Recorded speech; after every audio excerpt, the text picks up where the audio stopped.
श्री देवी शारदा, श्री देव लक्ष्मी नारायण, प्रभु श्री रामचंद्र, भगवान श्री गोपाल कृष्ण, श्री महारुद्र हनुमान, महर्षि श्री वेदव्यास, श्रीमद आद्य शंकराचार्य, सद्गुरु श्री ब्रह्मचैतन्य महाराज या सर्वांच्या प्रेरणेनं आणि तुम्हा सर्व मंडळींच्या आशीर्वादानं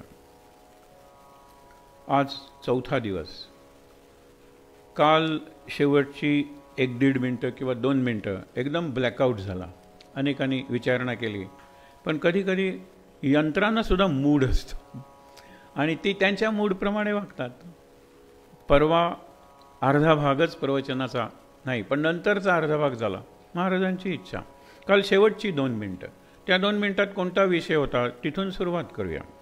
काल आपण सांगितलं 3 परमभागवत स्त्रिया, त्यांना वंदन करा, त्यांच्यापासून काहीतरी शिका, मनातल्या मनात त्यांना काहीतरी अभिवचन द्या, कमिटमेंट, आणि मग पुढे चला.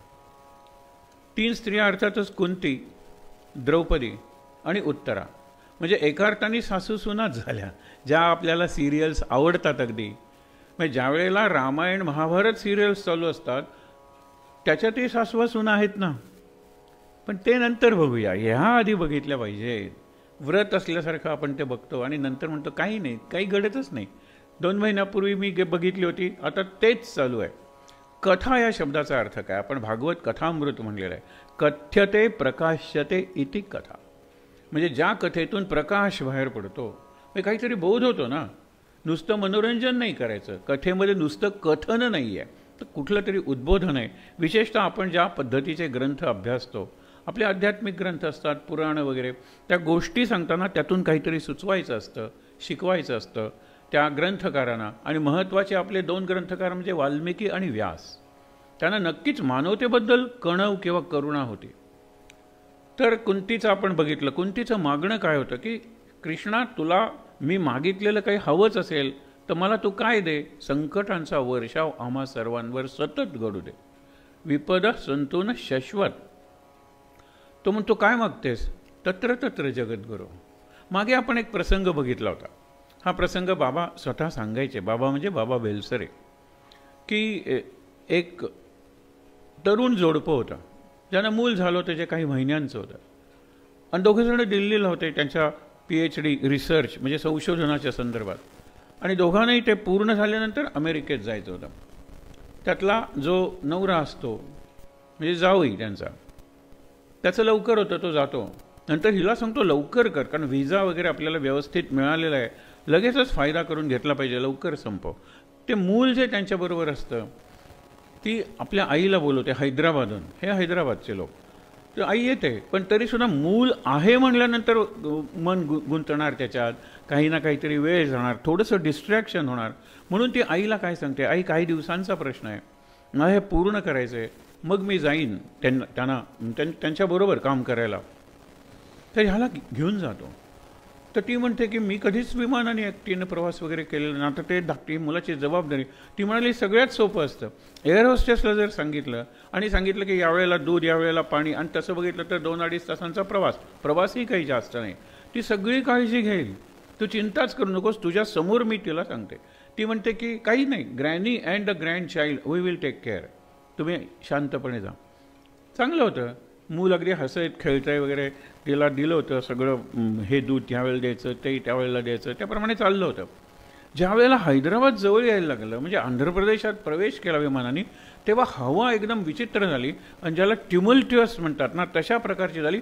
विमान हालायला लागलं आणि इतकं हालायला लागलं की तो म्हणतो की मला कठीण वाटतंय. तेव्हा तुम्ही काय करा, तुम्हाला मागे बांधलं जाईल पॅराशूट आणि खाली उडी मारायची. पॅराशूट उघडं करून तुम्हाला विमानाच्या दारातून निघता येणार नाही, म्हणून तुम्हाला तसंच ढकललं जाईल आणि नंतर फक्त बटन दाबायचं, छत्री फुलली की अगदी पिसासारखे तुम्ही खाली पडाल. शेतं आहेत, कितीतरी एकरच्या एकर शेतं आहेत, भ्यायचं काही कारण नाही आहे. ही घाबरते. ती म्हणते आधी तुम्ही मला ढकलून देणार, हे आहे ना पोर. ते म्हणाले काही नाही, बटन फक्त दाबलं की तुम्ही छान उतरणार आहात जमिनीवर. तर तिला ढकलते सगळं सांगून. तिला बटण काही सापडत नाही, कारण पोर आहे ना, नातू आहे इथे. सापडत नाही म्हटल्यानंतर खाली तर जमीन दिसायला लागते. महाराज करून जोरात हाक मारते ती, डोळे मिटून घेते, काय व्हायचं ते होईल. तर त्यावेळेला अरे ती बाई पडली पडली पडली, कारण बाकीच्यांच्या छत्र्या होत्या ना, जवळपास काही लोक, अगदी काही सगळे एकत्र उतरले नाहीत, अंतरावर उतरत आले. पडली पडली. काय होतं माहिती आहे ना, की भाताचं पीक काढल्यानंतर जे गवत असतं ना, त्याच्या उंच अशा गंजी असतात, राशी तुम्हाला माहीत आहे, कितीतरी किलोमीटरच्या राशी होत्या. त्याच्यावरती पडली आरामात. आणि आपण बालम मुकुंदम म्हणतो ना, तसं ते नातू आरामात आपलाच अंगठा तोंडात घालून मस्तपैकी बघत होतं. ज्यावेळेला लोक चढले त्या गंजीवर ह्यांना उतरवण्यासाठी, त्यावेळेला ती म्हणाली आम्हाला काहीच झालं नाही आणि मी खाली उतरलेलं आहे. ज्या वेळेला ती बाबांना सांगायला आली की महाराजांना मी इतक्या आर्ततेनं आतून पोटातून हाक मारली म्हणून महाराजांनी आम्हाला वाचवलं, तर बाबा म्हणाले की तशी हाक आम्हाला मारून दाखवा ना. त्यावेळेला ती म्हणते की संकट कुठे, क्रायसिस कुठे, लक्षात ठेवा. हेच कुंती सांगते, विपदा. विपदा म्हणजे संकट. विपदा, आपदा, आपत्ती, विपत्ती म्हणजे काय, संकट आहे. संकट असल्यानंतर आम्ही कृष्णा म्हणून तुझा धावा करणार, तू धावून येणार. आणि तुझं दर्शन झालं ना की अपुनर्भव दर्शन, पुन्हा या संसाराचं दर्शन नाही. तुझं दर्शन झालं की आम्ही मुक्त होतो. द्रौपदीने तेच केलं ना. पहिल्यांदा हातात धरला, तो आपले केस ओढत होते ते, नंतर पदर हातात धरला, नंतर दातात धरला. पण याची पाशवी शक्ती होती ना दुःशासनाची. शेवटी सगळं सोडलं, हात वर केलं आणि कृष्णा आला. ज्यावेळेला तुझ्या सामर्थ्यावर विश्वास आहे, त्यावेळेला मी इंटरफिअरन्स कशाला करू, ढवळाढवळ कशाला करू, हस्तक्षेप कशाला करू. ज्यावेळेला तू हातातला पदर सोडलास, दातातला पदर सोडलास, हात वर केले, मला वाटतं कदाचित तेव्हापासून, मी गमतीनं म्हणतोय, हात वर करणे म्हणजे शरणागती. आता आपण सुद्धा हात वर करून जातो ना, हे माझ्या हातात काही नाही आहे दाखवण्यासाठी. तिने हात वर केले आणि तो फिरवत राहिला. तिला ते काढलं पाहिजे ना वस्त्र, ढीग झाला, तो थकला, पण वस्त्र काही संपलेलं नाही. नंतर ते विचारते की इतका वेळ मी तुला बोलवत होते, का नाही आलात. ती म्हणाली तू बोलवत होतीस आणि स्वतःही प्रयत्न करत होते. माझा स्वतः प्रयत्न करायला बिलकुल विरोध नसतो, कारण त्या प्रयत्नात तुम्ही यशस्वी झालात तर मलाही ते हवं असतं. मी थांबलो होतो वरती. आणि ज्यावेळेला तू सगळं सोडलंस आणि कृष्णा म्हणलीस, त्यावेळेला मी धावून आलो. असं प्रत्येक वेळेला असतं. दुर्वास ऋषी आलेले होते, उदाहरण भागवतातच आहे. काही हजार शिष्य त्यांच्याबरोबर होते. पहिल्यांदा गेले हस्तिनापूरला, पांडव नाही आहेत, पांडवांचा वनवास. दुर्योधनाने त्यांची चांगली सेवा केली, आदरातिथ्य केलं. आणि नंतर ते म्हणाले अरे काही माग, इतकं चांगलं आदरातिथ्य केलेस. तो म्हणतो की मला काही नको, आमचं सगळं व्यवस्थित आहे, पण बिचारे पांडव वनवासात आहेत आणि ती पांचाली वगैरे सगळे बघा, तर त्यांना काहीतरी पुण्य मिळावं म्हणून तुम्ही ह्या सगळ्या शिष्यांसह त्यांच्याकडे जेवायला जा. त्यांना पुण्य मिळावं म्हणून ही दुर्योधनाची वृत्ती आहे की ओठावर एक आणि पोटात दुसरंच हे आहे. तर ते म्हणाले काही हरकत नाही, जातो. त्याला माहीत असतं दुर्योधनाला की सूर्याची थाळी मिळवलेली आहे. सूर्याची उपासना करून युधिष्ठिराने, सूर्याची थाळी ही युधिष्ठिराने मिळवली, वापरत होती द्रौपदी, हे लक्षात ठेवा. सूर्यास्तानंतर ती थाळी प्रभाव तिचा नाहीच ना, सूर्याच्या मुळेच ते अन्न तयार होतं आणि वाटेल तेवढं अन्न तुम्हाला वाढता येतं दुसऱ्यांना. पण आता नाही आहे. मग तो जायला लागले. अरे त्यांना इतकं आश्चर्य वाटलं, दुर्योधनाच्या मनात पांडवांच्या कल्याणाचा इतका भद्र विचार, छान विचार. जात असताना दुर्योधन धावत गेला, जरा थांबा, रात्रीच्या जेवणाला जा. हां, आता दुर्योधन व्यवस्थित आला ना, म्हणजे सकाळच्या जेवणाला जाऊ नका, कारण ती थाळी आहे, रात्रीच्या जेवणाला जा. दुर्वास मनातल्या मनात असते, जातो म्हणाले. आले. ते आल्यानंतर मागून द्रौपदी म्हणते, हा द्रौपदीचाही प्रसंग आहे ना, की आपण सुद्धा एखादा आला मित्र आणि आपण त्यांना विचारणार सरबत घेणार का, त्यावेळेला आतून असं येतो ना आवाज, लिंबू नाही आहे, दुसरं काहीतरी विचारा, हा प्रकार असतो ना. पण आपण विचारून जातो बिनधडक सरबत. तसं ते म्हणते की त्यांना उद्या बोलवा. हा धर्मनिष्ठ युधिष्ठिर, धर्मो रक्षती रक्षता, मी धर्माचं रक्षण करणार, माझा धर्मरक्षण करेल, काही हरकत नाही. या तुम्ही स्नान करून यावे, नदी आहे जवळ, जातात आंघोळीला. आता ती म्हणाली मी तुम्हाला बोलवत होते आणि तुम्ही आला नाहीत, काय करायचं आता. तर आता काय करायचं ते बघूया. कृष्णा. अशा वेळेला धावा, आणि धावा करणं म्हणजे प्रार्थना करणं ओरडून. टाहो फोडतो ना, तुकाराम म्हणतो टाहो फोडून मी तुला हाका मारतोय, तसा मारला. कृष्णाला ऐकू आली. त्यावेळेला द्रौपदी रुक्मिणी जरी कृष्णाचे पाय चेपत असली तिला त्यांनी लाथाडलं असेल. कुठे जाता तुम्ही? जाताना विचारायचं नसतं, असंही त्यावेळेपासून सुरू झालं असेल. हा, कृष्ण म्हणला असेल जाताना मी आल्यावर तुला सांगतो ना, जाताना विचारू नको. हा आला इकडे आणि आल्यानंतर म्हणतो भूक लागली. त्यावेळेला म्हणतात ना, दुष्काळात 13वा महिना, यांना जे खायला घालायला काही नाही आणि तुला आता काहीतरी दे. ती म्हणते काही नाही, ती थाळीच मी पालथी घातलेली आहे, आण बरं जरा. तर म्हणतो भाजीचं एक पान राहिलं, तर पान खाऊन ढेकर देतो.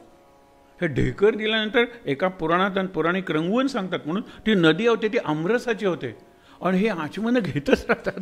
बरं लागतंय कशी व्हायला ना, हे मी गमतीनं तुम्हाला सांगतो. त्यांनाही ढेकर येतो ना.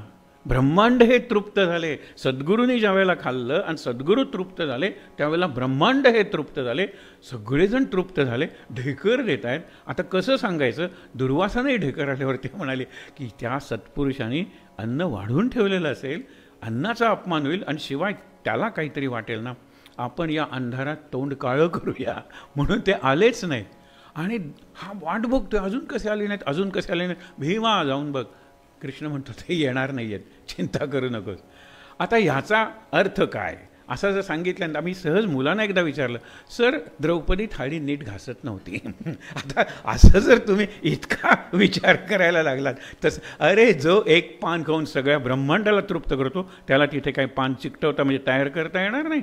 पण पत्रम पुष्पम फलम तोयम, त्याच्यात पत्रमची ही गोष्ट सांगतात की एक पानसुद्धा त्याला पुरतं, तो तृप्त होतो. पण पान भक्तीनं दिलं पाहिजे, सर्वस्व समर्पण. कृष्णा आता आमची सगळी अब्रू लाज प्रतिष्ठा तुझ्यावर अवलंबून आहे, आम्ही काहीही नाही आहोत. हे जे सर्वस्व समर्पण म्हणजे टोटल अनकंडिशनल सरेंडर, हे महत्त्वाचं आहे.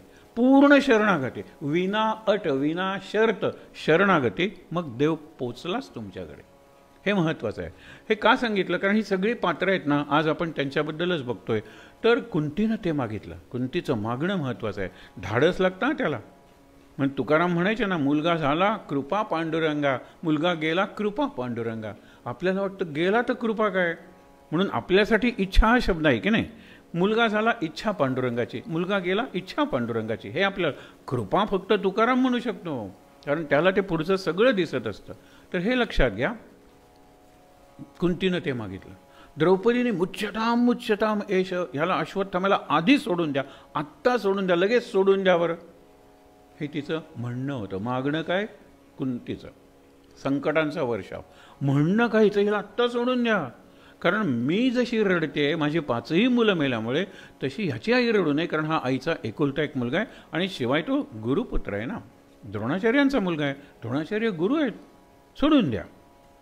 आता उत्तरेचं सगळं बघत होतो आपण की गर्भ आहे, गर्भ वाढतोय आणि तीच एक आशा पांडवांची वंशवेल चालू राहण्याची आहे. अशा वेळेला तो असंस्कृत अश्वत्थामा ब्रह्मास्त्र सोडतो हिच्या गर्भावर. हे असं इतकी क्रूरता कोण करू शकतं का? करू शकतं. माय लाय मॅसॅकर म्हणतात त्याला. तुम्ही मुद्दामून तुमच्या इंटरनेटवर बघा. व्हिएटनाममध्ये अमेरिकन सैनिक होते, त्यांना माहिती नव्हतं आपण का आलो इथे. डेमोक्रेसी, डेमोक्रेसी काय कन्सेप्ट आहे तो, त्याच्या इतके हजारो किलोमीटर यायचं दूर, बायको तिकडे, नवीन हे तिकडे, सगळं जीवन तिकडे, आणि इकडे लढा कुणासाठी? त्या व्हिएटनामीज लोकांसाठी. आणि लढायचं कुणाविरुद्ध? व्हिएटनामीज लोकांविरुद्ध. बघा ना. आणि त्यामुळे काय व्हायचं, त्या व्हिएटनामीज लोकांना या व्हिएटनामीज लोकच आधार द्यायचे. कधी भीतीनं, जसं काश्मीरमध्ये वगैरे घडतं ना, की त्या अतिरेक्यांना आधार मिळतो तिथल्या लोकांचा, जो संपत आलाय आता, म्हणून ते सापडायला लागलेले आहेत. नाहीतर बंदूक घेऊन शेलं बाजूला असरा, कोणाला सांगायचं ना मी इथे आहे, आले ना ते. तसं होत होतं. आणि एकदा त्यांना कळलं की मायलाय नावाचं एक खेडं आहे तिथे, आणि त्या खेड्यात जास्तीत जास्त अशा लोकांना आश्रय दिलेला आहे की जे आपल्यावर हल्ले करतात गनिमी काव्यानं. हे गेलं तिथे रात्री.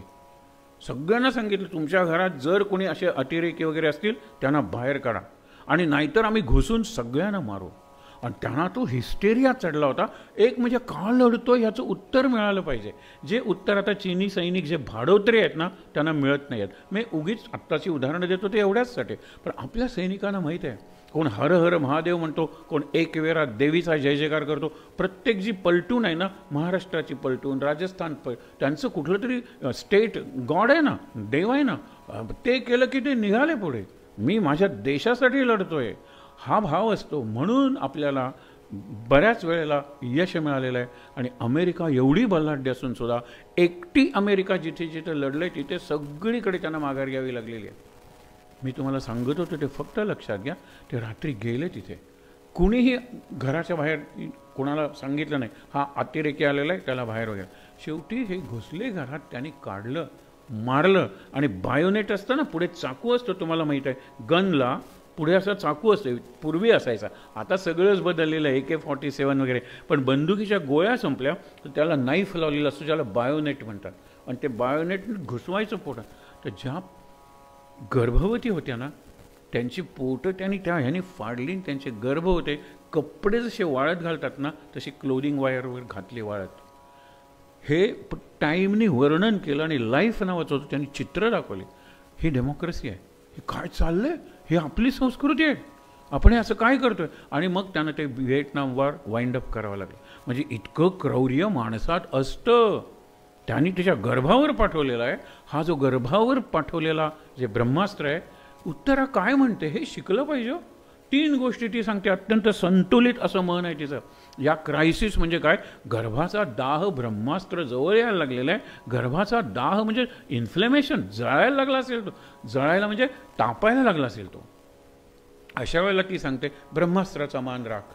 दुसरी गोष्ट, मला जे भोग भोगायचे ते भोगायची माझी तयारी आहे, मला शक्ती दे, सहनशक्ती दे. आणि तुझी इच्छा असेल तर हा जो वंशाचा अंकुर आहे आत माझ्या वाढतोय गर्भाशयात, तुला तुझी इच्छा असेल तर त्याला वाचव. कृष्ण म्हणाला नक्कीच वाचवतो. आणि नंतर तो जो जीव आहे ना त्याला दिसायला लागलं की एक अत्यंत तेजस्वी असं चक्र आपलं रक्षण करते. हे वर्णन करण्याचं म्हणजे श्रीकृष्णाचं जे सामर्थ्य आहे ते सामर्थ्य त्याचं रक्षण करत होतं. आणि एका अर्थाने ब्रह्मास्त्र येऊन सुद्धा आलं नाही असं त्यांनी करून टाकलं. महाराज हेच सांगतात की सद्गुरू प्रारब्ध बदलत नाही, पण असून नसल्यासारखं करतात ना. मग काय बिघडलं, असून नसल्यासारखं करतात. म्हणजे कॅन्सर झालेले सगळेच मरतात का लगेच? नाही. काही काही कॅन्सरशी संसार थाटतात. जसं तुकाराम म्हणतो ना की मुक्ती नवरी परिणली कांता. मुक्ती नावाचं तुम्ही मोक्ष मोक्ष म्हणता ना, मी त्याच्याशी लग्न केलं ना तर संसार करतोय. काय प्रपंच आणि परमार्थ म्हणतात, मी परमार्थाचंच लग्न प्रपंचाशी लावलेलं आहे. ही भाषाच निराळी आहे. मुक्ती भोगीत जावी सांगितलेलं आहे समर्थाने. मुक्ती भोगीत जावी म्हणजे मुक्तीचा भोग घ्या, मेल्यानंतर भुक्ती याला काही अर्थ नाही आहे. तर तसंच इथे तसं घडत होतं की सुदर्शन चक्र रक्षण करील, पण परीक्षा परीक्षिताची सुरू होती. नाव परीक्षित का ठेवलं, जन्मण्यापूर्वी परीक्षित. आणि सहज आता सांगूया हे भागवतात नाही आहे, परंतु हे समजायला फार चांगलं होतं. मागे उल्लेख केला होता की पोर मृतवत जन्मलं, हालचाल नाही, छातीसुद्धा हलत नाही, रडत नाही आहे. त्यावेळेला कृष्ण 4 प्रतिज्ञा करतो. आणि प्रत्येक मी लहानपणापासून आजपर्यंत कधी चोरी केली नसेल, हे श्वास घ्यायला लागेल, छाती हलायला लागते. पण लहानपणापासून हे चोरी करत होतं की लोणी वगैरे. आणि आपल्याला माहीत आहे मै नाही माखन खायो, आणि शेवटी म्हणतो मैने ही माखन खायो, बरोबर आहे ना. आणि पुढे स्यमंतक प्रकरण, ते काय आपल्याला आत्ता बघायचं नाही, पण तो मणी चोरल्याचा आरोप त्याच्यावर होतो. तो मणी शोधून आणतो आणि मण्याबरोबर त्याला जांबुवंती नावाची एक त्या जांबुवंताची मुलगी, त्या बायकोलाही घेऊन येतो. तो म्हणतो की मी तुला प्रसन्न झालो आहे कारण माझ्याशी तू लढा केलास, तुझ्यात अजून ते सामर्थ्य आहे जे रामाच्यात होतं, मी रामाचा सेवक होतो, मी तुझाही सेवकच आहे, माझी मुलगी घेऊन जा. म्हणून सेमंतक मणी आणला परत, सगळ्या दरबारात सर्वांच्या समोर सांगितलं मी चोरलेला नव्हता, असं असं सगळं झालं. म्हणजे त्यांनी चोरी नाही केली. आणि इतकं की काही गवळणी तक्रार करत यायच्या की आमच्या घरी कृष्णाने का नाही चोरी केली, इतके आम्ही वाईट आहोत का. म्हणजे कृष्णाची चोरी म्हणजे दिव्य होती. आणि एक चोरी तो सतत करत राहिला, चित्त चोर ज्याला म्हणतो ना, चित्त मन तो चोरत राहिला आणि तिथे तो राहत गेला. हे पहिली प्रतिज्ञा. दुसरं काय म्हणतो माहिती आहे ना, मी कधी खोटं बोललो नसेन आयुष्यात तर हे पोर हात हलवायला लागू दे. हात हलवायला लागतं. आणि म्हणजे हा स्वतः तर खोटं बोललाच आहे, त्यांनी युधिष्ठिराला नरोवा कुंजरोवा अर्ध सत्य बोलायला सांगितलेलं आहे आणि तरी हालायला लागला.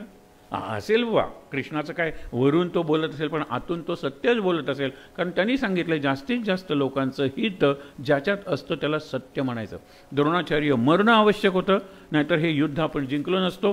कारण हे सगळे पांडव म्हणत होते आम्ही गुरूंना मारणार नाही, त्यांना मारण्यासाठी तो धृष्टद्युम्न आपला द्रौपदीचा भाऊ तो जन्मलेला आहे, पण त्याच्यासाठी द्रोणाचार्यांनी शस्त्र ठेवली पाहिजेत ना, तो काय एवढा पराक्रमी नाही आहे.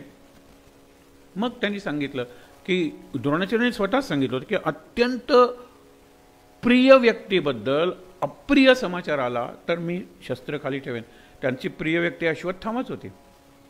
अश्वत्थामा नावाचा हत्ती होता, तो हत्ती मारला आणि सगळीकडे अश्वत्थामा मेला, अश्वत्थामा मेला, अश्वत्थामा मेला. नरो वा कुंजर, कुंजर म्हणजे हत्ती. हा म्हणला हत्ती मेलाय, अश्वत्थामा मेला आणि अश्वत्थामाला दूर लढवत ठेवलं.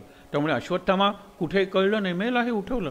तो म्हणतो कृष्णाने सांगितल्यावर माझा विश्वास नाही, द्रोणाचार्य म्हणतात. युधिष्ठिराने सांगितलं तर माझा विश्वास आहे. मग युधिष्ठिर म्हणतो, आपण गमतीनं आपलं हे प्रसंग महाभारतात भागवतात नसतात, पण अशा कथा असतात, कथा, उपकथा, लोककथा, लोकगीत, त्याच्यात या कथा येतात. मूळ विषय समजायला उपयोगी पडतो म्हणून आपण पाहतोय. तर कृष्ण शंख घेऊन गेला होता. लोकांनी विचारलं शंख कशाला? युद्धाला शंख लागतो, युद्ध सुरू करण्यापूर्वी शंख का घेतलेला आहे? कारण त्याला सांगितलं तू नरो वा कुंजरो वा. आता मेला तो हत्ती मेला का माणूस मेला हे मला माहीत नाही. माणूस अश्वत्थामा एकच होता, बरोबर. तर ते झाल्यानंतर नरो म्हणल्यानंतर ह्यांनी शंख वाजवला ना जोरात कृष्णाने. ऐकू आले नाहीत पुढचे शब्द, पण युधिष्ठिर म्हणून गेला ना. युधिष्ठिराला समाधान काय, मी नरो वा कुंजरो वा म्हणलं. कृष्णाला समाधान, नरो अश्वत्थामा नरो. आता हा म्हणा मेला. मग त्याने शस्त्र खाली ठेवली. हे असत्य आहे का? नाही. त्याच्यात पुढचं सगळं हित गुंतलेलं होतं. युद्ध जिंकलं गेलं अनिती अधर्माविरुद्ध, धर्मयुद्ध जिंकलं गेलं हे लक्षात घ्या. म्हणून सत्याची व्याख्याच त्यांनी केलेली आहे. तिसरं, मी शत्रूला जर पाठ दाखवली नसेल तर हे पोर पाय हलवायला लागेल. आता श्वास घ्यायला लागले, हात हलवायला लागले, पाय हलवायला लागले, अजून टॅ टॅ केलेलं नाही आहे. ती पुढची प्रतिज्ञा आहे. तर ह्यावेळेला शत्रूला ह्याने पाठ दाखवली. तो कालयवन त्याला पाठ दाखवून तो गुहेत गेला. कालयवन आल्यानंतर तो तिथे त्याने आपलं उपर्ण फक्त हे केलेलं आहे, पांघरून घातलेलं आहे त्या मुचकुंद ऋषींवर. आणि मुचकुंद ऋषी किती मला वाटतं युग झोपलेले आहेत काही. मला व्यत्यय आणला, डोळे उघडेल, डोळ्याला पडेल त्याचे राख होईल. आणि हा कालयवन आला. कृष्ण जाता जाता घाबरल्याचं नाटक करतो. तो नटवरलाल होताच, त्यांनी ते फिरवलं वगैरे उपरणं. त्याच्या लक्षात आलं की निळ्या रंगाचं उपरणं उदाहरणार्थ हे ह्याचं आहे.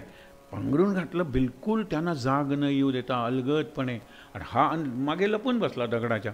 हा आला म्हणला की हा तो जरी झोपलेला असेल खरकन ओढलं.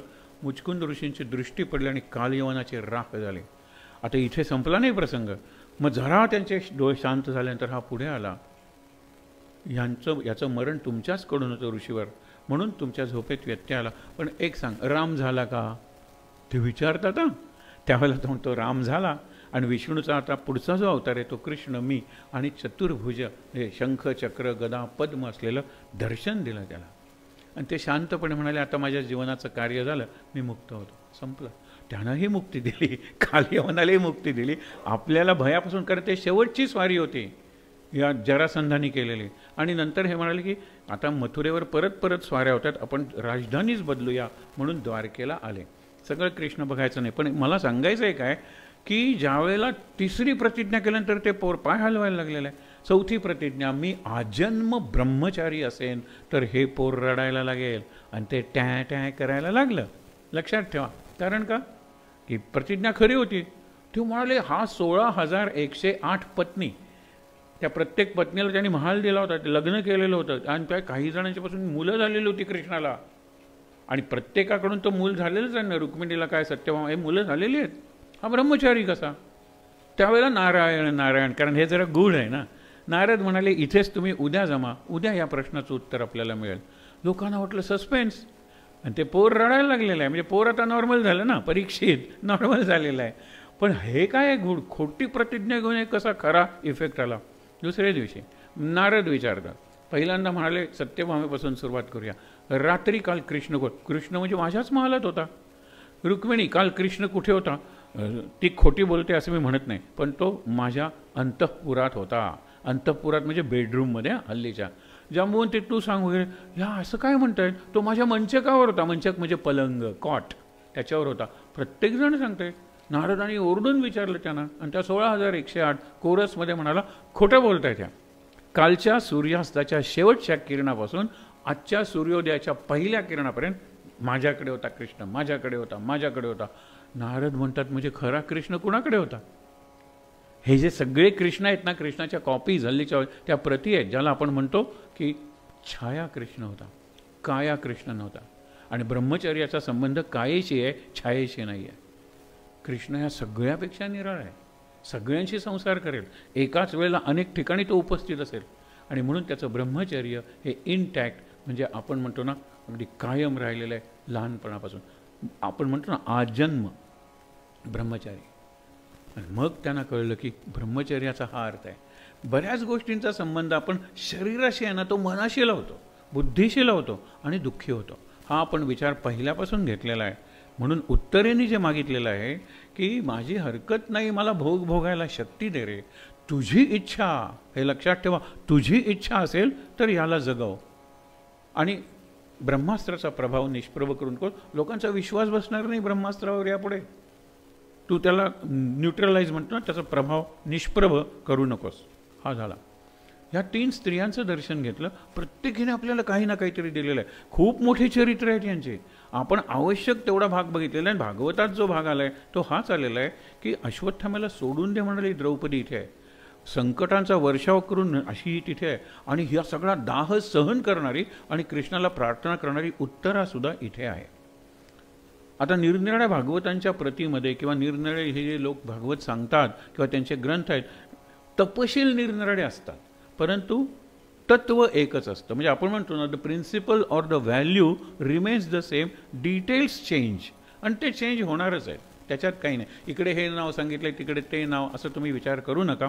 आता आजचा विषय, जसे हे 3 परमभागवत स्त्री आहेत ना, तसे परमभागवत पुरुष सांगितलेले आहेत. पहिले अर्थातच पितामह भीष्म, दुसरा विदुर आणि तिसरा युधिष्ठिर. लक्षात घ्या, हे महाभागवत आहेत, परमभागवत आहेत. नमस्कार करा, काहीतरी शिका यांच्यापासून.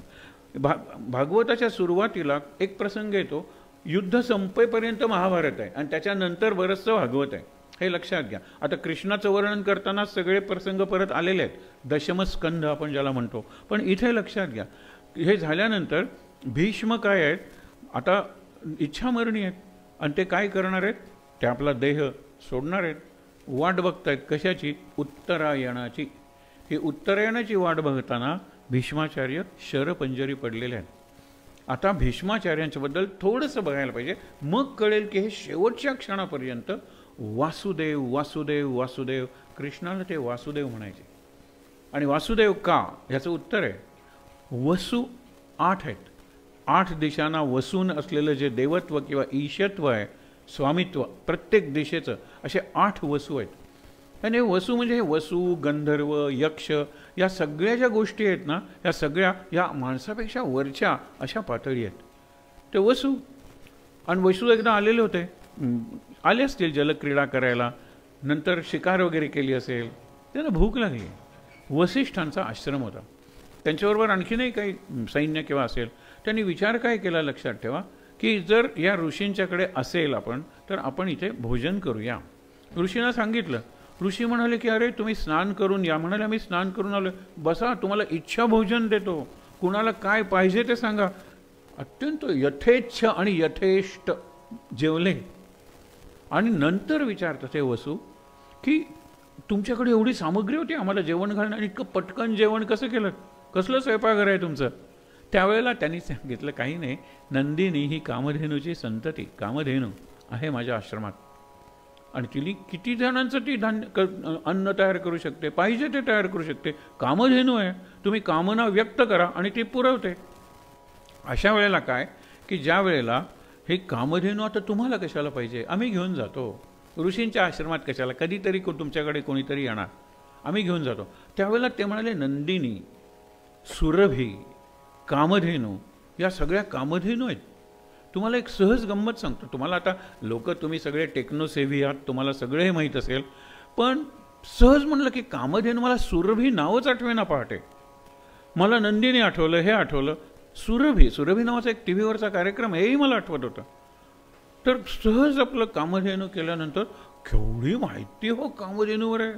सगळ्या ग्रंथातले महाभारत काय, भागवत काय, महाभारतात निरनिराळी पर्व आहेत. त्या पर्वात कामधेनूला काय नाव आहे, कुठे आहे, कुठल्या राजाकडे नसते, ही ऋषींच्याकडेच असते. तर ही नंदिनी वसिष्ठांच्याकडे. नंदिनी जर तुमच्या मागे आली, तुम्ही तिला विनंती करा, प्रार्थना करा. म्हणाले आम्ही कसली प्रार्थना करतो, ओढून न्यायला लागले. त्यावेळेला तिने आपल्यातून सैनिक तयार केले आणि या सगळ्या वसूंना बंदी केलं. 7 वसू शरण आले वसिष्ठांना की आमचं चुकलं, तुम्ही सांगत होतात, आम्ही बळजबरीनं तिला न्यायला लागलो, तिने आम्हाला पराभूत केलं आणि तुम्हाला आम्ही शरण आलेलो आहोत. नमस्कार केला. त्यांनी त्यांना शाप दिला होता की तुम्हाला मनुष्याचा जन्म घ्यावा लागेल. हे शरण आल्यानंतर म्हणाले जन्म तर घ्यावाच लागेल, पण तुम्हाला लगेचच तो जन्म संपेल आणि त्या याच्यातून तुम्ही मुक्त व्हाल, शापातून तुम्ही मुक्त व्हाल. 8वा जो वसू होता त्याचं नाव द्यू. द्यू म्हणजे प्रकाश, द्युती आपण शब्द वापरतो. तो हा भीष्म झाला पुढे. तो म्हणतो मी कशाला तुम्हाला क्षमा मागू, आज चूक झाली म्हणून ठीक आहे, नंदिनीची माग, तुमची कशाला क्षमा मागू. ते म्हणाले मग ठीक आहे, मग आता माझा जो शाप आहे तो जरा मॉडिफाय करूया. तुला दीर्घ आयुष्य माणसाचं जगावं लागेल, करू नये ते करावं लागेल, बघू नये ते बघावं लागेल, ऐकू नये ते ऐकावं लागेल, बोलू नये ते बोलावं लागेल आणि जगू नये इतकं जगावं लागेल. केवढा शाप हा. आणि हे जन्माला आले गंगापुत्र म्हणून. गंगा अशी स्त्री रूपात बसली असताना शंतनू तिकडे गेलेले आहेत. शंतनू शम म्हणजे कल्याण करणारी तनू ज्याची आहे तो, आणि शांतनू काही ठिकाणी म्हणतात. शांत तनू म्हणजे एका अर्थाने शांत मन. असा हा राजा होता. त्याला इतकी जडीबुटींची माहिती होती की आपल्या देशातल्या निरनिराळ्या भागातून लोक त्याच्याकडे औषध, अत्यंत दुर्धर व्याधी ज्याला क्रॉनिक आपण म्हणतो, इनक्युरेबल, असाध्य असे रोग आहेत, ह्याच्याकडे औषध होतं. आणि हा सतत शांत असायचा. पण गंगा बघितल्यानंतर ह्याच्या मनात चलबिचल झाली. गंगा म्हणाली मी तुझ्याबरोबर यायला तयार आहे, हस्तिनापूरचा राजा आहेस आणि अत्यंत चांगली व्यक्ती आहेस तो, पण एक आहे की मी जे काही करेन ते मला करू द्यायचं का म्हणून प्रश्न विचारलास की मी निघून जाणार. काही हरकत नाही. अत्यंत आनंदात संसार सुरू झाला. पहिलं मूल झालं. तिने ते मूल उचललं आणि गंगेत नेऊन बुडवलं. हा एकदम तिला विचारणार इतक्यात त्यांनी आवरलं, कारण हे निघून जाणार. 7 मुलांनाही बुडवते. 8व्या वेळेला हा तिला अडवतो आणि म्हणतो आई का कैदाशीन, राक्षसीन तू, आपल्याच मुलांना बुडवते. त्यावेळेला तू प्रश्न विचारलेला आहेस राजा, मी जाते, या मुलाला मी घेऊन जाते, याचं शिक्षण वगैरे सगळं व्यवस्थित करते आणि योग्य वेळी हा मुलगा तुला अर्पण करते, पण आता मी ह्या मुलालाही घेऊन जाणार. वेड्या, तुझ्या लक्षात आलं नाही मी गंगेत बुडवत होते म्हणजे माझ्याच कुशीत घेत होते की त्यांना मी ह्या जे बाळं आहेत ना त्यांना मारत होते, बुडवत होते वगैरे. तुला कसला विचार केला असतो, देहबुद्धीचा विचार. मी त्यांना माझ्या कुशीत घेत होते, माझ्या पोटात घेत होते, सुरक्षित होती ती. पण आता ह्याला घेऊन जाते. याचं नाव त्याने तेवढ्यात देवव्रत नाव, देवाचं व्रत केलं म्हणून इतका तेजस्वी पुत्र मिळाला, देवव्रत. गंगापुत्र किंवा गांगेय असं नाव पडलं त्याचं, हे लक्षात ठेवा. आणि मग ह्याला रोज आता फिरायला जायला लागला. आता त्याला दोघांचा विरह, गंगा गेली पत्नी आणि हा मुलगाही गेला. आणि जरा काही वर्ष जातात आणि एक दिवस गंगेचा प्रवाह एकदम वळलेला दिसतो. तो म्हणतो मी रोज गंगेच्या काठी येतो, प्रवाह वळलेला काय. त्यावेळेला बघतो तर काही एक बालक बाण मारत असतो आणि बाणांचा पूल करून त्यांनी तो हे केलेला असतो, भिंत बांधलेली असते. तू आहेस कोण. तो म्हणतो मी गंगापुत्र. त्याला एकदम कळतं. इतक्यात गंगा येते आणि म्हणते की राजा तो दिवस उजाडलेला आहे, ह्याला तो घेऊन जा. अत्यंत तेजस्वी, करारी, बुद्धिमान आणि पराक्रमी असा हा मुलगा आहे. त्याचं नाव मी गांगेय ठेवलेलं आहे, गंगापुत्र. तू देवव्रत, हरकत नाही. त्याला घेऊन येतो. अजून भीष्म नाव झालेलं नाही आहे. आणि भीष्म नाव नाही आहे, विशेषण आहे त्यांचं. भीष्म म्हणजे कठोर, उग्र, म्हणजे सामान्य माणसाला कल्पनासुद्धा करता येणार नाही अशी एखादी प्रतिज्ञा, त्याला भीष्म प्रतिज्ञा म्हणतात. मग त्याला माघार नाहीच आहे, पळवाट नाहीच आहे. अशा प्रकारची प्रतिज्ञा त्यांनी केव्हा केली. मग झालं काय की हा शंतनू राजा आता मुलगा तरी मिळाला आहे, आनंदात होता. एक दिवस जात असताना सुंदर गंध आला त्याला. तो म्हणतो हा फुलांचा गंध नाही आहे आणि अत्तराचाही गंध नाही, फ्रेग्रन्स, परफ्यूम नाही, हा निराळ डिव्हाइन फ्रेग्रन्स आहे. त्याच्या दिशेने जातो. एक मुलगी बसलेली असते, काळी सावळी असते, देखणी असते, तिच्या शरीरातून हा गंध येत असतो वाऱ्याबरोबर. त्यावेळेला तो म्हणतो, कोण तू?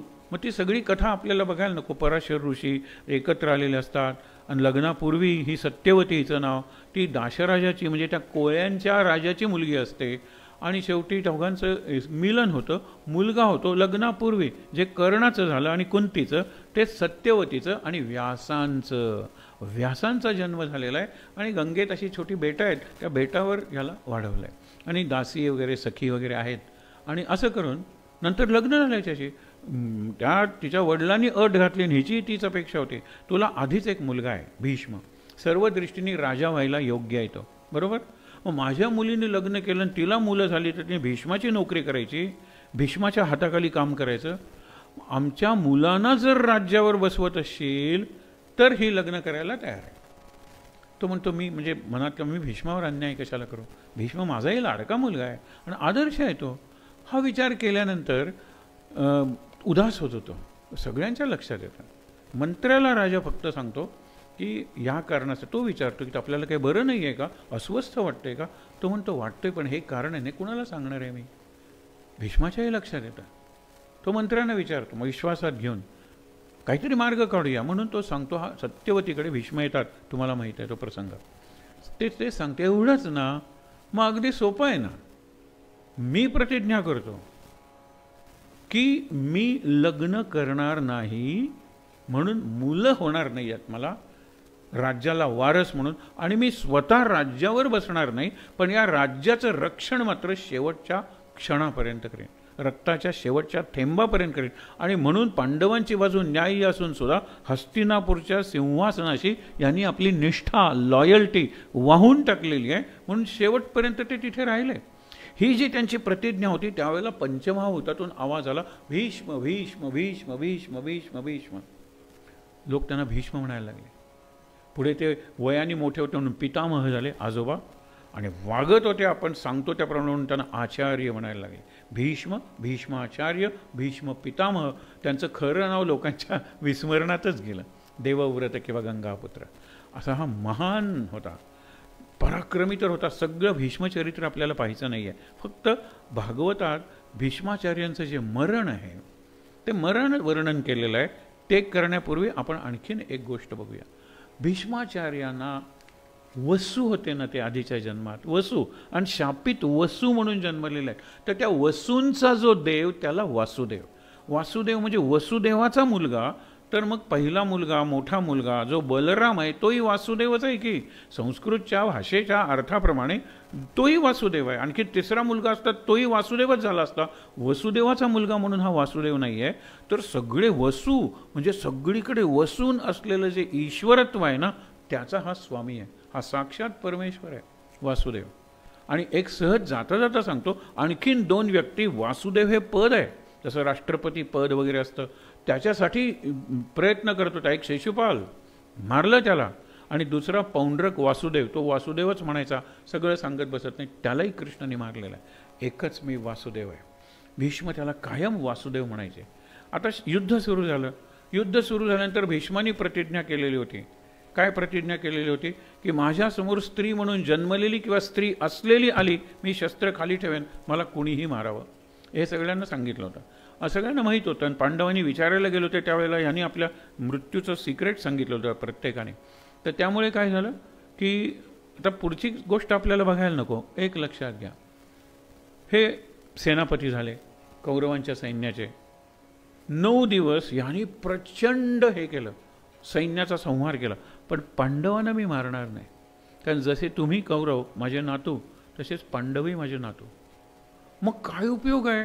आणि कर्ण म्हणाला होता, जोपर्यंत हे आहेत रणांगणावर तोपर्यंत मी रणांगणावर येणार नाही, मी शिबिरातच थांबेन, तंबूमध्ये. म्हणजे 18 दिवस युद्ध चाललं. त्याच्यात 10व्या दिवशी भीष्माचार्य पडले. 10 दिवस कर्ण आलेला नाही आहे रणांगणावर, बघा. आणि त्यावेळेला भीष्माचार्य 9 दिवस हे झाल्यानंतर हा जातो. आता आपल्याला तो फक्त शाप बघायचा आहे. बघू नये ते बघावं लागेल तुम्हाला. द्रौपदीचं वस्त्रहरण, द्रौपदी तर हे होती ना, वधू होती, नातू आहेत ना ते सगळे, म्हणजे पौत्र वधू म्हणतात त्याला. पुत्र आणि पौत्र, पौत्र म्हणजे नातू. ती वधू होती ना, हे बघावं लागलं. ऐकू नाही ते ऐकावं लागेल. इतकी नालस्ती निंदा केलेली आहे दुर्योधनाने यांची. काय उपयोग? तुम्हाला उगीच सेनापती बनवलं. तुमच्यामुळे तो कर्ण येत नाही आहे, कारण तुम्ही त्याला अर्धरथी म्हणालात, अपमान झाला त्याचा. त्यावेळेला ते एकदम चिडून म्हणाले की उद्या सूर्यास्ताच्या आत निष्पांडवी पृथ्वी करेन, एकही पांडव जिवंत ठेवणार नाही. आता इथे जर दुर्योधन गप्प बसला असता तर ह्यांना प्रतिज्ञा खरी करावी लागली असती. पण तो म्हणाला, आणि नाही तर त्यांना लगेच सावध झाले, अरे मी काय प्रतिज्ञा करून बसलो होतो, नाहीतर मी रथातून पडेन. म्हणून 10व्या दिवशी मग ती शिखंडिनी जन्माला आलेली, त्याच्या मागून अर्जुनानेच बाण मारले, इथपर्यंत बाण मारले आणि हे शरशय्येवर पडले. इथून पुढे भागवतात येतं, शरशय्येवर ते पडले तर मरायला काय हरकत होती? जगूनही तितकं जगावं लागेल. इच्छा मरण होतं त्यांना. इच्छा मरणाचा वर कोणी दिला होता? शंतनूंनी. ते म्हणाले की मुलांनी वडिलांचं लग्न केल्याचं फार रेअर असतं उदाहरण, हे लक्षात ठेवा. मुलांनी लग्न केलं वडिलांचं, हा तुझा जो त्याग आहे. मला लग्न करून दिलं महत्त्वाचं नाही, पण तू ब्रह्मचारी राहिलास, राहणार, प्रतिज्ञा केलीस आणि सिंहासनावर बसणार नाहीस, पण सिंहासनाची सेवा करशील, मी तुला इच्छा मरणाचा वर देतो वत्सा. म्हणून इच्छा मरणाचा. शंतनू केवढा तेजस्वी होता, ते शक्तिमान होता, तो त्यांनी वर दिला, त्याप्रमाणे झालं. शाप काय आहे? दुर्वासन आपल्या वसिष्ठांचा, खूप जगावं लागेल. ही कात्री कशी आहे ते बघावर.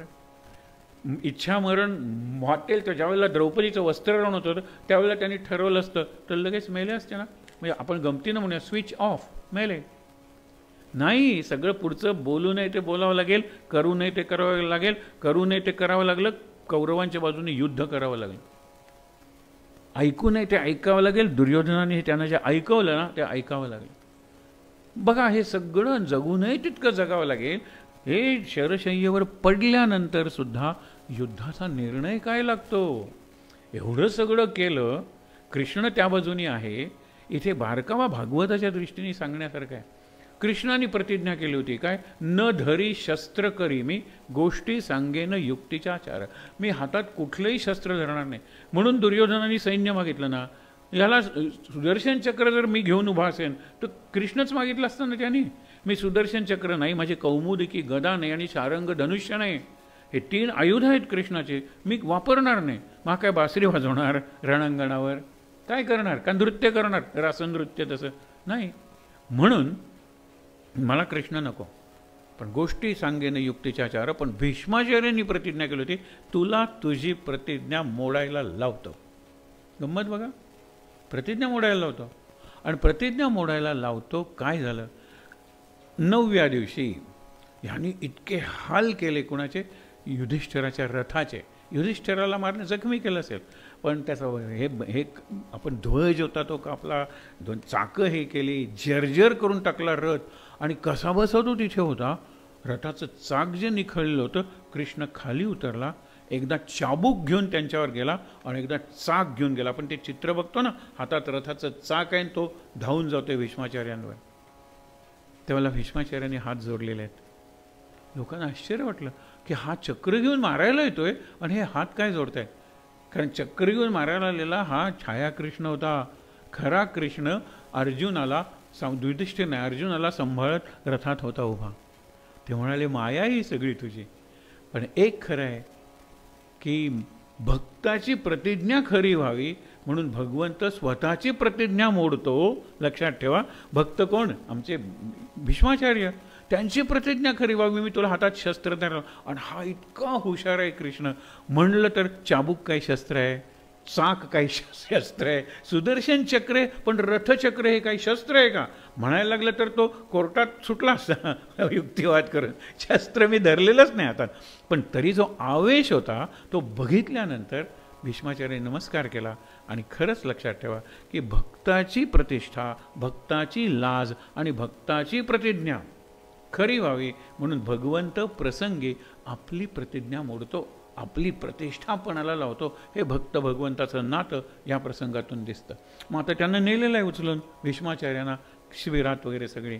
आणि नंतर ते चौकशी करत आहेत. रोज संध्याकाळी पांडव आणि कौरव जात आहेत त्यांच्याकडे की आज हे झालं, आज ह्या गेला, तो गेला.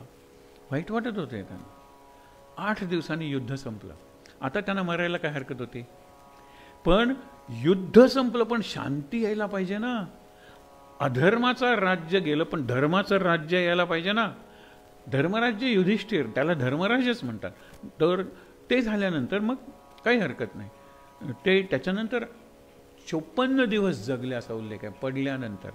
म्हणजे 8 दिवस काढले तर 46, जवळजवळ 1.5 महिना. आणि सांगत होते उत्तरायणाची मी वाट बघते, उत्तरायणाची. आणि या 1.5 महिन्यात झालं काय, युधिष्ठिराला वाईट वाटलं की माझ्यामुळे सगळं घडलेलं आहे. दोनदा कृष्णाने युधिष्ठिराचं चरित्र आपल्याला थोडक्यात बघायचं आहे म्हणून लक्षात घ्या.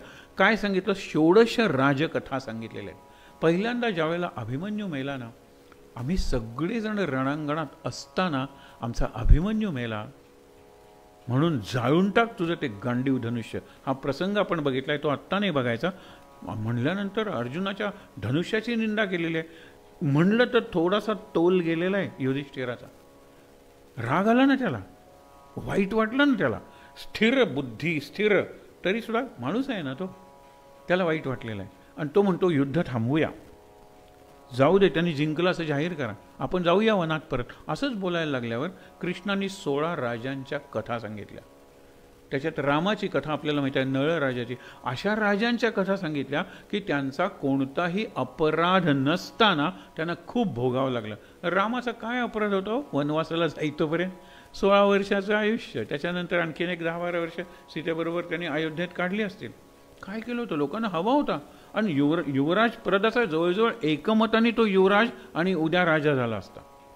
पण वनवासात बायको पळवली नेणं, पण वनवासात अवतारकारी होतं ना, ते त्यांनी केलं, हे लक्षात घ्या. म्हणून काय, ज्या वेळेला अशा कथा सांगितल्या त्याचा शोक थोडा कमी झाला. युद्धानंतर हे सगळ्या युद्धाला मी जबाबदार आहे. पुन्हा 16 राजकथा सांगितल्या आहेत. इथे काही नवीन राजे आहेत, पण युधिष्ठिर हा तसा मनाचा तोल ढळू न देता मानवी व्यवहार किंवा मानवी भावना, संवेदना दाखवत होता. युधिष्ठिर कडक नव्हता तो, एखादा रिजिड ज्याला म्हणतात ना, इनफ्लेक्सिबल, म्हणजे लवचिकता बिलकुल नाही. जी भीष्मांच्या प्रतिज्ञेत, एखाद्या दगडासारखी किंवा लाकडासारखी त्यांची प्रतिज्ञा आहे. स्वतः सत्यवती सांगते, माझ्यामुळे तुम्ही प्रतिज्ञा घेतली, माझी 2 मुलं मेलेली आहेत, आता राज्याला वारस नाही आहे, मी तुम्हाला प्रतिज्ञेतून सोडवते, लग्न करा, मूल होऊ दे आणि ते राज्यावर बसू दे, आणि तुम्ही राज्यावर बसा. नाही म्हणाले, प्रतिज्ञा आहे माझी. म्हणून पुढे सगळी एवढी शोकांतिका झाली ना. भीष्माचार्य जरी बसले असते ना तर प्रश्नच नव्हता, त्यांनी धर्मराज्यच केलं असतं, कौरवांचं दुष्टराज्य झालं नसतं. पण ह्यांनी केली नाही प्रतिज्ञा. म्हणून एक फार सुंदर वाक्य आहे की महाभारताचा जर ध्वज असेल, त्या ध्वजदंड, मास्ट म्हणजे ती काठी असते ना, ती भीष्माचार्य आहे, आणि ध्वज आहे ना तो कृष्ण आहे. ती काठी वाकत नाही ना, पण ध्वज सतत फडफडत असतो ना, कारण फ्लेक्सिबल आहे. कृष्ण हा लवचिक आहे, कृष्ण असा तसा हलतो सगळीकडे. हे ताठ आहेत. या ताठपणामुळे, रिजिडिटी ज्याला म्हणतात, त्यामुळे काय झालं की भयंकर पुढे ते प्रकार सगळे घडले. त्याच्यानंतर आपण विचार करूया की भीष्माचार्यांचा शेवट हा ह्या नंतरच्या काळात युधिष्ठिराला कृष्णाने सांगितलं की तू प्रश्न विचार. त्यांनी पहिल्यांदा राज्याबद्दल प्रश्न विचारले आणि नंतर जीवनाबद्दल प्रश्न विचारले. राज्याबद्दल प्रश्न विचारले, आता एवढं सगळं जिंकलं, एवढा संवाद झाला आहे, आता राज्य कसं करू. शांती पर्व हे महाभारतातलं मोठं पर्व आहे, शांती पर्व. युद्ध पर्व झालं, आता शांती पर्व. आणि नंतर अनुशासन पर्व. अनुशासन म्हणजे डिसिप्लिन. मग गृहस्थाची डिसिप्लिन काय, वडिलांची डिसिप्लिन काय, ह्या आश्रमात डिसिप्लिन काय. डिसिप्लिन म्हणजे शिस्त. असं सगळे प्रश्न विचारले आणि भीष्माने त्यांना उत्तर दिलेली आहे. आणि तुम्हाला सांगितलं की त्यांनी देव चांगला कुठला, धर्म चांगला कुठला, उपासनेचा मार्ग चांगला कुठला, शरण जाण्याचं एकमेव स्थान कुठलं, त्याला उत्तर म्हणून त्यांनी सांगितलेलं आहे की कृष्ण इथे असताना हा प्रश्न तुम्हाला विचारतोयस, या सगळ्याचं उत्तर कृष्ण आहे, पण मी विष्णू सहस्रनाम सांगतो. त्या अवस्थेत विष्णू सहस्रनाम अप्रतिम आहे ते. आणि या काळात विष्णू सहस्रनामाचे पाठ केले जातात, कारण हा पुरुषोत्तम मास आहे आणि विष्णू म्हणजे पुरुषोत्तम. तर त्यांनी सांगितलं ते विष्णू सहस्रनाम. आणि नंतर म्हणाले, वासुदेवा उत्तरायण सुरू झालेलं आहे आणि आता जीवन संपवतो, म्हणून त्याला समोर उभं केलेलं आहे. आणि आपलं गात्र आपण शवासनात जसं सुरुवात करतो, डाव्या पायाची करंगळी ती निष्प्राण झाली, नंतर शेजारचं बोट निष्प्राण झालं, असं करत करत अचेतन झालं सगळं शरीर, जड झालं, जीव गेला त्यातला, आणि आत्मज्योत कृष्णाच्यात विलीन झाली. आणि हा महापुरुष परमभागवत शेवटपर्यंत कृष्णाकडे त्यांचं लक्ष होतं आणि कृष्णातच त्यांची ज्योत विलीन झाली. परमभागवत आहे भीष्माचार्य. दुसरे परमभागवत विदुर आहे. विदुराला गमतीनं म्हणूया, काल जसं म्हणलं होतं ना गमतीनं, दूरवास ज्यांचा तो दुर्वास, जवळ नको, तसा विशेष रीतीने दूर राहून प्रत्येक घटनेकडे साक्षीभावाने बघतो आणि योग्य ते मत देतो, तो विदुर आहे. पण विदुर हा दासीपुत्र आहे. जरा मागे जाऊन एक गोष्ट सांगावी लागते म्हणून सांगतो. एक मांडव्य नावाचे ऋषी आहेत आणि ते ऋषी आहेत ते आपले ध्यानस्थ बसलेले आहेत. एका चोराने राजाच्या कोशात चोरी केली आणि राजे चिन्ह वगैरे सगळं ते आलं आणि राजाचे सैनिक मागे लागले. हा आश्रमात शिरला, आश्रमात सैनिक शिरले. मग हा म्हणाला आता तो बसलेला आहे ना ध्यानस्थ, त्यांनी दाढी वाढवली होती. चोरसुद्धा तो साधूच्या वेशातच होता. त्यांनी बोचकं तिथे ठेवलं आपलं आणि झाडामागे लपून बसला. हे म्हणाले अरे हाच तो सोंग घेऊन बसलेला आहे साधू. बघितलं आणि बोचकं उघडून बघितलं, ते गाठोडं तर काय होतं ना, त्याच्यात सगळं होतं, चोरीचा माल. म्हणजे हाच चोर असला पाहिजे. हे काही बोलत नाही, शांतपणे येतात. राजा विचारतो तुम्ही चोरी केलीत का? नाही, बोलतच नाही. राजा म्हणतो की माझ्या राज्यात साधूच्या वेशात सुद्धा चोर असतात म्हटल्यानंतर साधूंवर कोणाचा विश्वास बसणार नाही. म्हणून तुम्हाला अशी शिक्षा की अणी म्हणजे त्याला म्हणतात ना असं सूळ उभा करायचा की ज्याचं टोक लोखंडाचं असतं आणि त्याच्यावर तुम्हाला बसवायचं. तो सूळ तुमच्या याच्यात घुसत राहू दे, तुम्ही मरत राहू द्या आणि मेलात तरी प्रेत उतरवायचं नाही, गिधाडं वगैरे खाऊ देत. लोकांना ज्याला डिटरंट पनिशमेंट आपण म्हणतो, धाक बसला पाहिजे की साधूच्या वेशात तुम्ही चोरी किंवा अपकृत्य पाप करायचं नाही, गुन्हा करायचा नाही. आणि 3 दिवस हे बसले, ते विचार करतायत ध्यानस्थ. त्यांचं तेज वाढलेलं आहे, चेहऱ्यावरची शांती, शांत मुद्रा. तो येऊन सांगतो मंत्री तो मेलेला नाही, मी कदाचित तो खरा साधू असेल. हे खरेच साधू होते ना. त्याला सन्मानाने उतरून आणलं, राजाने क्षमा मागितली. पण तुम्ही बोलला का नाही? आता म्हणाले मी बोलतो. तुझ्या सैनिकांनी मला त्रास दिला, मला फरफटत आणलं, हे माझं प्रारब्ध भोगायचं राहिलं होतं. पण मी मुक्तीच्या जवळ पोचलो होतो. पुण्य त्याचं सुख मी भोगलं होतं, मी केलेली पापं त्याचं दुःखही मी भोगलेलं होतं. भोगायचं काही उरलं नव्हतं, फक्त मुक्त व्हायला असताना हे एवढं मला भोगावं लागलं. लोक थुंकले माझ्या अंगावर, लाठा मारल्या लोकांनी, फरफटत आणलं. तू सुळावर बसवलंस मला, अशी शिक्षा कुठे झालेली नाही आहे. मग मी विचार केला की माझा मागचे जन्म मी बघितले, सगळीकडची पापं पुण्य भोगून झालेली होती. म्हणाले तुम्ही मला मदत केली, जे कुठलं प्रारब्ध उरलं होतं मी आता विचारतो ना यमाला जाऊन काय राहिलं होतं, कारण यमाकडे सगळा अकाउंट असतो. त्याचा अकाउंटंट चित्रगुप्त, त्याच्याकडे सगळा अकाउंट, मोठी पोतडी असते त्याची, पोथी आपण म्हणतो ते.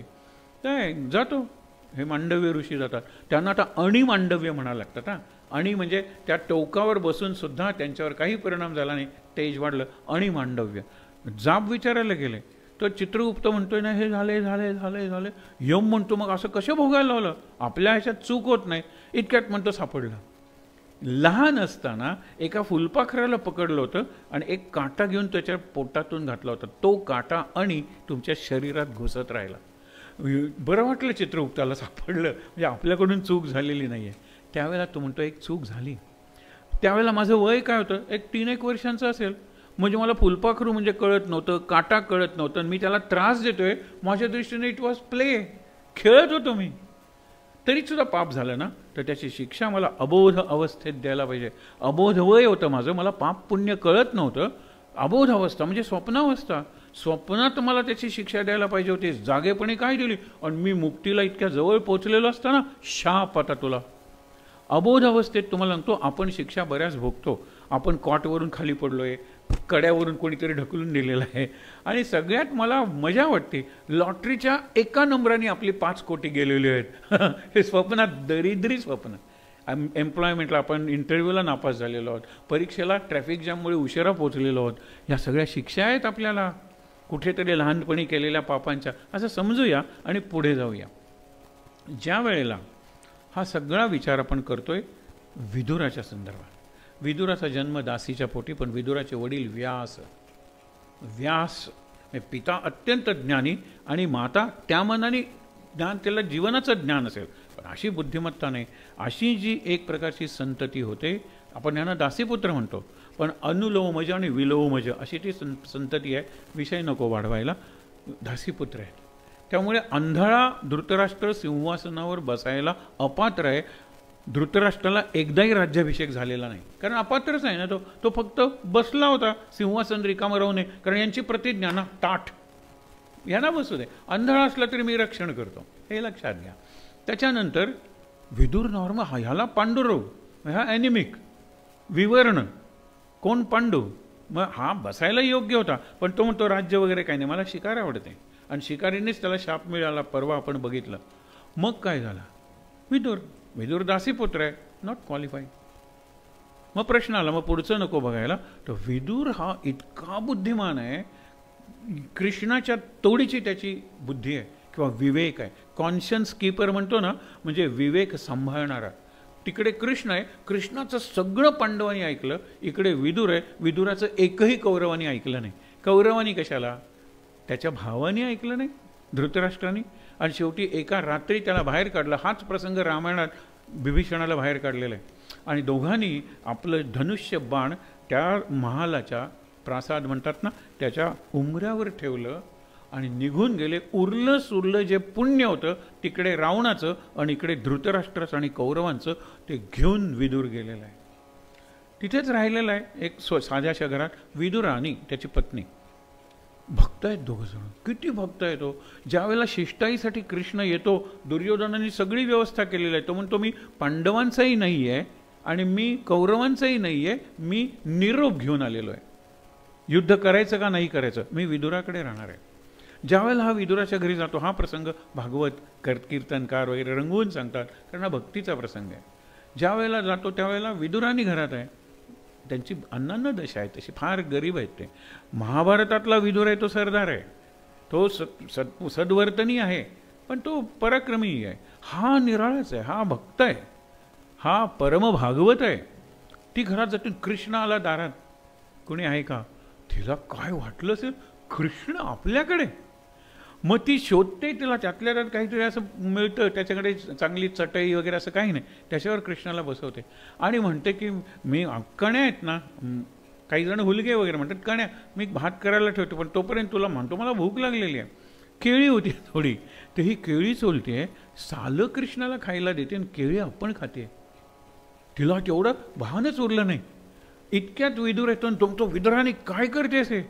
त्याला कृष्ण म्हणाला, थांब, आयुष्यावर मी केळी खूप खाल्ली, सालं कधीच खाल्ली नाहीत. भक्तांनी दिलेली सालं, अरे तिचा देहभाव नाही आहे, अष्टसात्विक भाव जागे झालेले आहेत. अचानक मला पाहून सालच चांगली आहेत तिचे. त्यावेळेला ती म्हणाली की क्षमा करा. हे असं जोडपं आहे विदुर. ज्यावेळेला विदुराला आपण सांगतो निरनिराळे प्रसंग, विदुर आणि युधिष्ठिर हे थोडंसं पाहूया आणि हा कथाभाग उद्या पुढे चालू ठेवूया. हे यमाला तो शाप दिला ना अणिमांडव्य ऋषींनी, की 3 जन्म तुम्हाला माणसाचे घ्यावे लागतील. पहिला समाजाच्या बाहेर, तो स्मशानात प्रेत जाळणारा डोंब झाला हरिश्चंद्राच्या काळात यम. नंतर एक दासीचा पुत्राचा जन्म घ्यावा लागेल, हरकत नाही, आणि एक राजाचा जन्म घ्यावा लागेल. यम म्हणतो आणखीन 3 मनुष्य जन्म घेईन, पण राजाचा जन्म नको. हा विचार करत आपण थांबणार आहोत. त्यावेळेला मांडव्य ऋषी म्हणतात राजाचा जन्म नको, असं का. तो म्हणतो राजा झाल्यानंतर माझ्याकडून जर पाप घडलं तर माझ्या प्रजेत जर 1000 लोक असतील माझ्या राज्यात, तर माझं पाप 1000 गुणलं जाईल, 1000 माझ्या अकाउंटला मांडले जातील. पण मग पुण्य केलंस की ते सुद्धा 1000 गुणलं जाईल ना. तो म्हणतो हीच तर गंमत आहे, राजा झाल्यानंतर पुण्य करण्याची प्रेरणा कमी होते, हे लक्षात ठेवा. पाप जास्त घडतात. आपण म्हणतो ना power corrupts and absolute power corrupts absolutely. सत्ता मिळाली, संपत्ती मिळाली की गुण कमी होतात. म्हणून मला राजा करू नकोस. त्यावेळेला ते म्हणाले तू राजा होशील, तुझ्याकडूनही चुका घडशील, पण शेवटी पुण्यश्लोको नलो राजो पुण्यश्लोको युधिष्ठिरा. पहाटे उठल्यानंतर लोक तुझी मूर्ती काय चित्र डोळ्यासमोर आणून नमस्कार करतील, तो पुण्यश्लोक राजा होशील. आणि उद्या आपण युधिष्ठिराचं थोडं चरित्र बघून आणखीन पुढे जाणार आहोत. त्याच्यात लक्षात येईल की हा किती पुण्यश्लोक राजा होता. आपल्याला कल्पना नाही युधिष्ठिराच्या चरित्राची, ते उद्या पाहूया. पण एक लक्षात ठेवा, सत्ता संपत्ती आली की पुण्य करण्याची प्रेरणा कमी होते आणि पाप करण्याची प्रेरणा वाढते. हे आपल्या आजूबाजूला इतकं जवळपास घडतंय की ह्याच्यावर स्पष्टीकरण देण्याची गरज नाही. आपण जास्त पैसा, जास्त सत्ता नको, पुरेसं मिळू दे, जरा जास्त मिळालं तरी चालेल. आणि भगवंत आपल्या गरजेच्या काळात आपल्याला गरजे इतकं देतोच देतो, हा सगळ्यांचा अनुभव आहे. तुम्ही त्याला शरण मात्र गेलेलं असलं पाहिजे आणि त्याच्याशी जोडलेलं राहायला पाहिजे. आणि जोडण्यासाठी सगळ्यात उत्तम मार्ग नामस्मरण. शांत.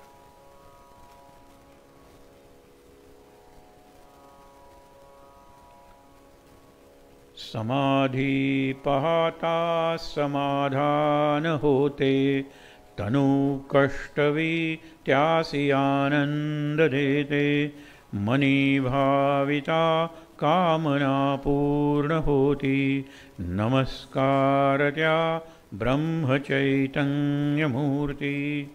वासुदेवाचा म्हणजे विष्णूचा ग्रंथ आहे, म्हणून आज वासुदेवाचा मंत्र आपण काही वेळा म्हणूया, माझ्यानंतर म्हणा. ओम नमो भगवते वासुदेवाय.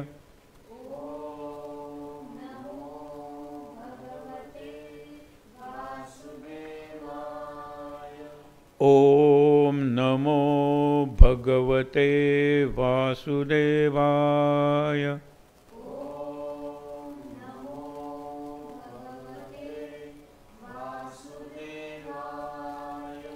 ओम नमो भगवते वासुदेवाय.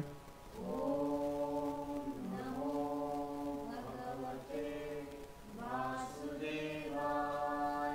वासुदेवाय. ओम नमो भगवते वासुदेवाय.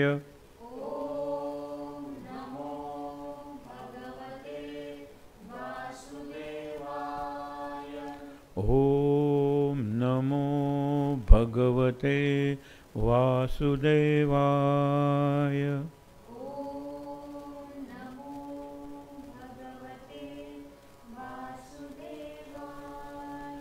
ओम नमो भगवते वासुदेवाय.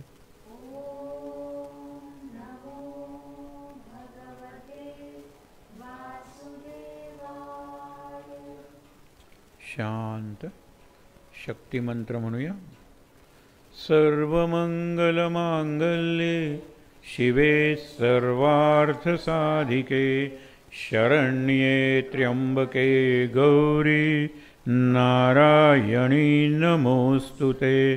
जय नारायणी नमोस्तुते.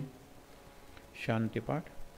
ओम सहनाववतु सहनौ भुनक्तु सह वीर्यं करवावहै तेजस्विनावधीतमस्तु मा विद्विषावहै. ओम शांति शांति शांति. तीनदा दीर्घ श्वासोच्छ्वास.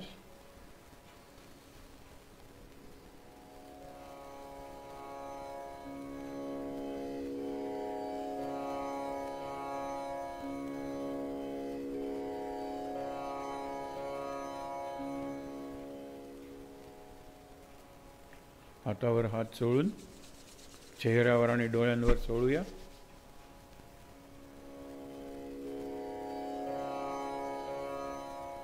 अगदी सावकाश डोळे उघडून समोरचा ध्यानस्थ गोपाल कृष्ण, श्रीकृष्ण, सद्गुरुनाथ महाराज, मुरलीधर आणि लक्ष्मी नारायण आणि भागवत ग्रंथ जी प्रभूची वाङ्मयी मूर्ती आहे, शांतपणे दर्शन घेऊया.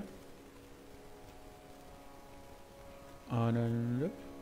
शांत.